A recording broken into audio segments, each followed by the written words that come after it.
Selamat datang saudara-saudari. Kita sedang belajar mengenai hidup yang baru, iaitu hidup dalam Yesus Kristus. Ya, bagaimana kita berkata kita hidup yang baru? Ya, kita mesti ada perspektif yang baru. Ya, bila kita masuk dan menerima penyelamatan Yesus Kristus, ini bermakna kita keluar daripada kegelapan dan masuk dalam cahaya Tuhan.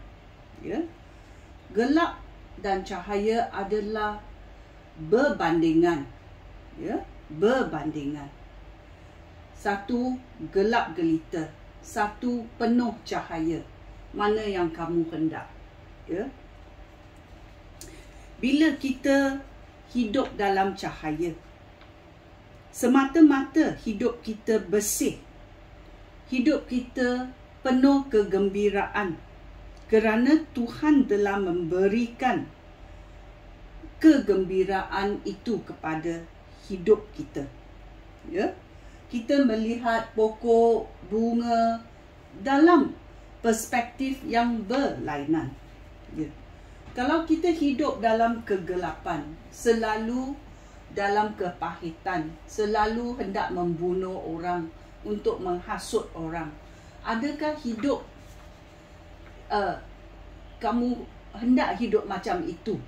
Ya, dalam riwayat hidup kamu, kalau kamu hidup 80 atau 90 tahun, maukah hidup kamu dalam kegelapan dan juga kepahitan, dan kamu mau menghasut, menjahatkan orang, ataupun kamu mahu memberi apa yang kamu menerima kepada orang lain?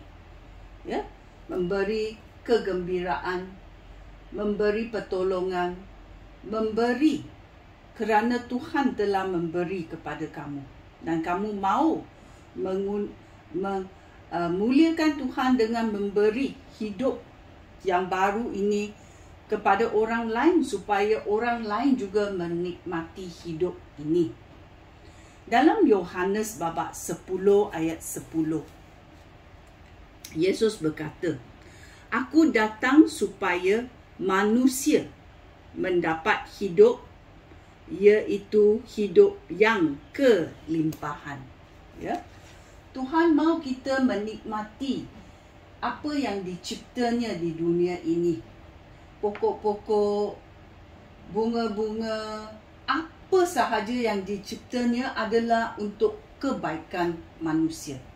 Tetapi ada manusia yang memburuk-burukkan dunia ini. Kerana Tuhan berkata, "Aku datang supaya kamu dapat hidup kelimpahan, menikmati apa yang Tuhan telah cipta." Ya, memuliakan Tuhan kerana Tuhan baik. Ya, adakah Tuhan hendak membunuh orang, ataupun Tuhan mahu memberi hidup yang kelimpahan kepada manusia? Ya, kita mesti fikir betul-betul. Ya, perspektif kita mesti betul. Ya, asas kita mesti betul. Oleh itu kita datang ke hadirat Tuhan.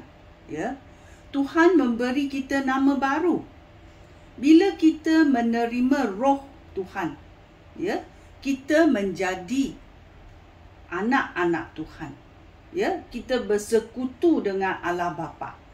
Ya, dan kita mempersembahkan hidup kita kepada Tuhan, supaya kita boleh memuliakan Tuhan. Ya, oleh itu perjalanan penyelamatan Yesus Kristus adalah untuk kita menikmati hidup yang baru. Ya, mata kita dibukakan, telinga kita dihidupkan supaya kita boleh mendengar suara Tuhan. Ya, ini semua adalah kurniaan daripada Allah yang sayang kepada kita, yang sayang kepada kamu, ya, kerana kamu dipilih menjadi anak-anaknya, bersekutu dengan dia. Ya, hidup ini dalam Tuhan adalah berwibawa, ya. Berkat daripada Tuhan diberi oleh Tuhan. Roh diberi oleh Tuhan supaya kita hidup. Kita boleh hidup dalam rohani. Kita hidup di dunia ini secara jasmani, tetapi Tuhan mahu kita melihat apa potensi yang kita boleh hidup di dunia ini dan di dunia pemerintahannya untuk selama-lamanya. Ya. Tuhan sangat baik kepada kita. Maukah kamu menerima penyelamatannya? Ya, fikir. Ya, kita mahu menerima penyelamatan Yesus Kristus. Sekian, terima kasih. Shalom.